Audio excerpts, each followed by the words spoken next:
Today we're going to talk about the real truth about the luxury pre-construction market in Miami and South Florida. We're going to answer the questions you have been asking and also questions that you may not have thought about that we know you need to know.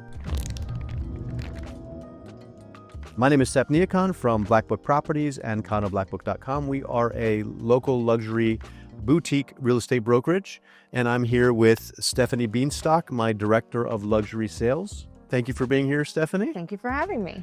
Let's get straight to it. Does it matter who the developer is when you buy a property? Absolutely. Absolutely. Experience is key. When you're considering a pre-construction project, you need to ask and need to know about the developer's experience and their track record. What about the people behind the scenes? One layer deep is the architects and the interior designers. Can you get a sense of what the final product will be from your knowledge about those particular designers and architects? Sure. The general style, absolutely. So I feel that all pre-construction projects have a general theme and design in mind as they're being developed. And they do a great job at finding that cohesive vision, between the landscape architect and the interior designers and the architect of the building. They put the team together that aligns with the vision of the product and the style. There are some developments that are from developers that are new to Miami. Would there be a concern there?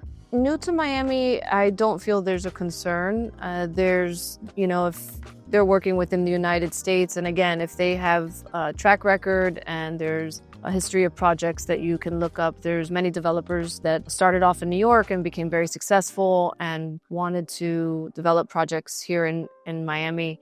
There's a lot of sister and brother states that we work with. I have a little bit of a different take on it. There's a little bit of a risk increase when you're not a local developer, having done projects here in Miami, knowing the Miami game. I think a lot of times, though, developers that come from other states or even out of the country many times partner with developers like, for example, Related and so on. And that collaboration is similar to the architect collaboration where the local player understands how to get things done, how to move things forward. Yeah, I guess you're right. There are some things that need to be well versed in as far as building on the water and these sort of things. Yeah, and it's just occasionally there's some delays that might have been avoided had you known how the local game is played, so to speak. So developers have listed prices. Are those negotiable? Every project is different. Every developer and every project is different. I always start off by saying, there's maybe 1% to 5% possibility of negotiating off the ask price, but it's very circumstantial. It's hard to pinpoint. I don't think it's an all across the board answer. Depends on the project, depends on the number of, remaining inventory that they have, the floor plan, is it desirable? And so there's many factors that go into play, but, we always try. Never hurts to try. No. What else is negotiable? If the price is not negotiable, there's at times incentives that you can ask for. Finishes, for example, sometimes closets are not delivered. You can ask for closets, credits, maybe an additional parking space. So if the price isn't negotiable, there could be incentives that the developer would offer. Maybe occasionally there's storage units. Storage unit. Sale. Mostly finishes is a really big one. If it's not coming fully finished with floors, you can ask them to, include the flooring and these things of, kind of convenience so that you can move in quicker. Yeah. And there's also some cost savings that, based on how the contracts are written, there's ways that through attorneys and through us, you're able to get some cost savings as well. So there's some negotiation items for the nitty gritty as well. Once you get into contract negotiations beyond just the price as well. Right. Yeah. What about the different phases of a project? What are the opportunities, the pros and cons of getting into a project at reservation, at contract, after it's gone to groundbreaking, top off, getting very close to closing? What's your thoughts about that? I've had tremendous success early on in projects, but there's a misconception. Buyers do feel that purchasing too early on in a project does not make sense, and they seem to think that as the project progresses that they're going to get a better deal, and it's not the case. the beginning stage of purchasing pre-construction is usually where you're going to get the best opportunity. Not only are you going to get a preference in the floor plan that you want and on a specific floor, because it's when they have the most inventory available. Optionality, yeah. It's valuable, but also developers are eager to get the project off the ground. And every time there's a sale, they're able to market the percentage that's increasing of sales, right? So you definitely have an advantage early on in the project. Also, developers, once they reach 50%, they get really confident. You know, once they've hit 50%, it's a milestone. A lot of things start to happen. So I feel that once it reaches 50%, they usually increase prices. And if they don't, they're definitely less negotiable. Yeah, even sometimes at 40%, because sometimes the 40% is a milestone for the to get the financing they need from the bank. Right. But basically, when you go in at the beginning, maybe technically you're a little bit more risk because you're not sure where the project's going to go. But ultimately... And you have to wait a little bit longer. You have to wait longer too. You have to wait a little longer. But ultimately, you get the benefit because the developer wants to have a certain velocity of sales so that they can get Correct. to the point where the project becomes fully funded. What about the concern about a project just not getting finished? The developer pocketing your money and you losing everything? No, I've never heard of it happening. The contracts are not written that way to begin with, where if the project doesn't happen, they just keep your deposits. The only real loss in that is that, you know, you've invested maybe a year of your time with the deposit, you know, kind of sitting, and the developer deciding that, you know, they're not going to, sales have not reached where they need them to be, and so the project doesn't happen. But it's not a common trend here where these projects are getting launched and not completed. Mm-hmm. Of course, I guess anything is possible, but it's not something that I'm concerned with. We've seen occasionally, very rare, a project going into reservation stage is where you put a fully refundable small deposit just to kind of hold a particular unit at a particular price. And maybe, I can't even think of one, but let's just assume that it's happened where they say, you know what, the project's not happening. You just get your money back, no questions asked, you move on. Even during the Great Recession, you had buildings going into foreclosure halfway through. And not a single person that not a story that I've heard, not even one time, where someone had their deposit taken away from them because the project didn't get finished. Sure. Because Miami is a big metropolitan area, there's always going to be someone else ready to develop. They buy the project out, they finish it, and everyone honored the contracts. In fact, many came back with incentives for buyers to continue forward by offering them even better terms and better prices. Right. Some of the contract prices were renegotiated. Yeah, they were renegotiated down, and I think that's really important to talk about. Even in that level of extreme distress, which happened, you know, it's a once-in-a-lifetime thing that will happen, your money was safe. And I think that's really, really important. What about just waiting till the project's finished? I mean, a project's 6 months or a year away. Why not just wait and see it in person, see it live? I get this question a lot. In most markets, it doesn't work out the way that people expect it to. If you have a specific need for a floor plan, and you have a preference on a view, for example, you may not have that opportunity. If it's a desirable unit, those desirable units don't usually come back on the market. And if they do, what are the chances that that person is going to take a loss? You know, if they paid X and even if they're not selling it for a profit, but they held on to it, there was closing costs, you're paying more. No matter how you look at it, you're usually going to pay more, and you're not going to have the selection that you may have been able to choose from if you shop from the developer. I'm going to play devil's advocate for a second. I want to see a place done. Why not? If I have to wait 6 months to do it, why not? So I would say it's partially about ensuring that you have the options you want. But I think also that there's something to be said about being able to touch and feel and go inside and actually walk the floor plan. However, as you said, basically you're removing your risk, but then there's a chance that you might be paying a premium for the property when it comes out. It's not. I can agree with that, certainly, because I personally do get a much better vision of something once I can see it, feel it, you know, touch it, look at it, all those things. So I've gone through certain exercises with buyers that give them that assurance if they've never purchased a pre-construction project before and it's their first time. There are things that we do which allow them to get the best vision of the space.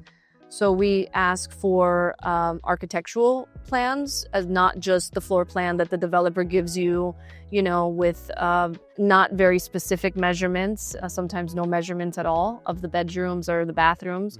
So we ask for very specific floor plans. Architectural floor plans, we even go as far as asking for electrical plans so they can see where every electrical outlet is going to be, where every light fixture connection is going to be. So we really do the exercise and the work together. Analyzing all of the floor plans and being able to measure them out. Maybe once they go home, they can compare, okay, my bedroom now is X and this is Y. So we need to definitely do that work with them because there shouldn't be any surprises. Oh, there's a column right in the middle of my living room. Well, the floor plan, the developer never explained that there's going to be a big column, that supports the building. Well, on the architectural plans, they have to disclose that. Those are the plans that go to the city for approval. And so we do the work and exercise to review them together. So the couple of things that I thought about as you were saying that, they also have, of course, drones, so you can actually see your view. So that's also important. Really fun to do. And if the building doesn't offer it, we do. So we have our photographer go out, fly a drone, and as long as we can get the elevation from the developer, we can pinpoint exactly what your view is going to look like. And that's really fun to do. Also, we have modern technology, which is incredible, the virtual reality headsets. When we take in certain projects, and it's becoming much more common, I have a feeling it's going to be pretty much in every project soon enough, where you can actually put on the headset and virtually walk the amenities. You can virtually walk exactly your unit. And wow, I mean, if you've never done it, you've got to try it. It's so cool and it's so realistic, and it truly gives you a sense, spatial vision, and a vision of the finishes, how big your balcony is. I mean, everything. I hate to be negative, but this is about telling the truth and getting down to absolutely what people should be concerned about and watch out for. What are any other red flags that you can think of that people should look out for when they're looking at a development? I have two. Okay. One, I'll start with a closing date that is a little too quick. We have to be a little, realistic and sometimes go against what the developer is proposing for a closing date just because of our experience in selling pre-construction. And, most of the time it's impossible to, be exact on when a building is going to be delivered for various reasons. In the summer, there's rain and there's a lot of things that slow down construction. So we have to be fair to the developer in saying that there are forces beyond their control. But we do have to input when we do see a closing date that is a little bit too ambitious, we'll call it. If I know that a buyer has a specific timeline, I am going to give my insight and let them know to add 6 months, let's just say, to that closing date. Okay, great. And the other red flag, yeah. A robotic parking system. Okay. We have not been successful in Miami. I understand they are successful in other parts of the world. We just haven't been successful yet in Miami. And there's things that I've heard, but my clients have not been successful. I would stay clear of that. Yeah, makes you nervous. It makes me nervous. I just don't think we have enough experience in it yet, and I don't feel we've gotten it right yet. Somehow the Japanese have been able to do it for decades, and we haven't figured out here in Miami. And the Swiss, I've heard in Switzerland it's very common too, but I think it's because they're manufacturing everything there. But who knows? How important is rental policy? It's a buyer, appetite, what their preference is. I think that it's very important if you're expecting the building to be private and less transient, then you definitely want to go with a 6-month to 1-year rental policy. But if you're expecting to have rental income and flexibility, you need to go with something with a little bit more lenient rental policy. What about pets? How are pre-construction properties usually handle pets? We're a very pet-friendly city, so you're not going to find a building that does not allow pets. There might be restrictions on weight and the size of the dog. And the number, potentially. And then the number of pets you can have. It never is going to exceed 2. Maybe you'll find one that exceeds 2, but I doubt it. So it depends. you have to ask. It's an important question to ask in case somebody really cares about that. Self-parking versus valet. How do you navigate that? What are the options? Every developer is different. If the garage has substantial space for each owner to park the car, it's an important question to ask. Then you can self-park. But if they don't, then it's going to be a valet building, and they are probably going to double park cars. Most buildings, if it's valet only, they're going to have a very efficient system in place for it. So self-parking is usually more favorable for people that have, cars they don't want valet to touch. Mm-hmm. And speaking of valet and parking, back to the robotic parking garages. Sometimes the valets actually do use robotic parking garages, or the Automated, double spaces, the stacked spaces. Mm-hmm.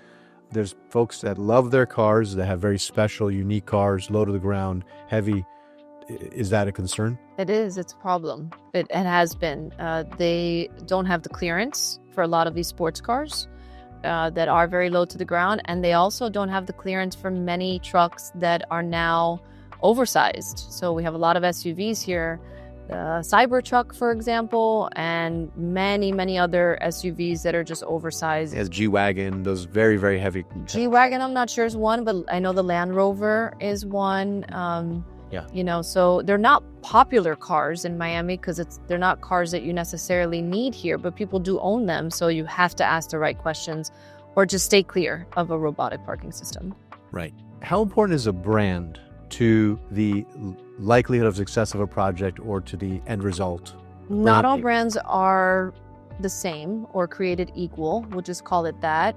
I personally find a greater value in the brands that offer services, that offer training to the employees. So let's say the hotel brands, in my opinion, hold the most value because they're actually offering experience in the resort lifestyle, right? So they're also giving you membership benefits to those programs. So if you're traveling around the world, there's incentives that you have being an owner and part of those brands. So it just depends what brand, but I tend to find the most value in the hotel brands. I agree with you 100% about the service brands, the hospitality brands, ensuring a certain level of service and aesthetic that we're used to, and I think that's a powerful thing. There's a couple other options, right? One is the fashion brand. And so what you're getting with the fashion brand is maybe not a historical understanding of the service quality, but in the end, if you're paying the association fees and you're getting certain level of employees and so on, you can expect something reasonably good. But you're also getting an assurance that you're getting to a fashion and a style and an aesthetic that you can be happy with. The amenities, the entrance of your building, some of the finishes in your unit. So I think it's definitely, especially when you go into, I think the one that is the epitome of hitting the mark in every category is the 888 Brickell building by Dolce & Gabbana. From every stone on the outside, every architectural aspect, interior design, the design of the units, I mean, everything screams Dolce & Gabbana, opulence. Right. And if that's what you want, you're not going to get that in any other building. Correct. I think we agree that brands are important for sure. Let's talk about association fees. Okay. What is a typical association fee range we can expect for luxury and or ultra luxury product? Minimum in today's market, $2 a square foot. If you're going to have services, if you're looking for a full service building, you're definitely looking at a minimum of $2 a square foot. Right. Okay, great. And that includes insurance. That includes all the amenities. And if you're purchasing pre-construction, just keep in mind that these are projections. I also feel that at the time of inception for a project, it's $2 a square foot. And then 2 years later, it's still $2 a square foot. And I believe that that's impossible. So I think that it's fair for buyers to expect an increase in those association fees once the building is fully operational. Turned over to the owners. And turned over to the owners, just because there's increases in insurance, there's increases in salaries, there's things that do change over time. And it's not fair for, I believe, a developer or a buyer to hold on to that $2 a square foot. We really need to do our due diligence and just explain to them that there's an expectation it's going to increase. That makes a lot of sense. Actually, that brings up another truth that we'd like to get out there, is that when you do have the developer turnover, the developer has potentially subsidized some amenities and or made them available, and then the owners could possibly change some of those things. So it's good to double check to make sure what's going to stay and what's going to go. For example, the pet policy should be in the condo docs where it's very, very difficult to change. If it's not, Correct. you should be concerned and potentially put that into the contract so that if the rules change, you have something that proves that you've been grandfathered in. I think the things you're mentioning are maybe if they're offering beach service, if you're in a property that's off the beach and the developer's saying that they're going to offer beach service, that is something that may not continue throughout your ownership. That is an extra expense that a homeowners association may come in and decide that they no longer want to offer beach service because it's too expensive for the owners, or car service, things of that sort that could have a membership fee at another location. Yeah. Those are things that might not continue throughout the term of your ownership. Another great example, yeah. And for example, yeah, sure, you can have an extra 2 valet spaces. Well, make sure you have that in writing.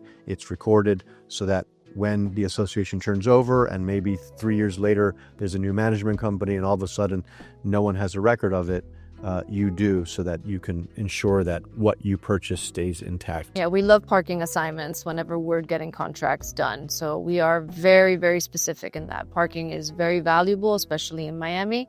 So we make sure we do parking assignments. Absolutely. Well, there you have it. We've answered hopefully questions you've had and also given you answers you didn't know you wanted. Remember, we are here as experts in the luxury condo market here and pre-construction condo market here. You have Stephanie here, Director of Luxury Sales, and myself, broker and owner. Feel free to reach out for a private conversation. And also, don't forget to subscribe and follow us so that you can continue to receive great information on projects that are coming out and information that you need to make great buying and selling decisions here in South Florida. In the meantime, have a wonderful day.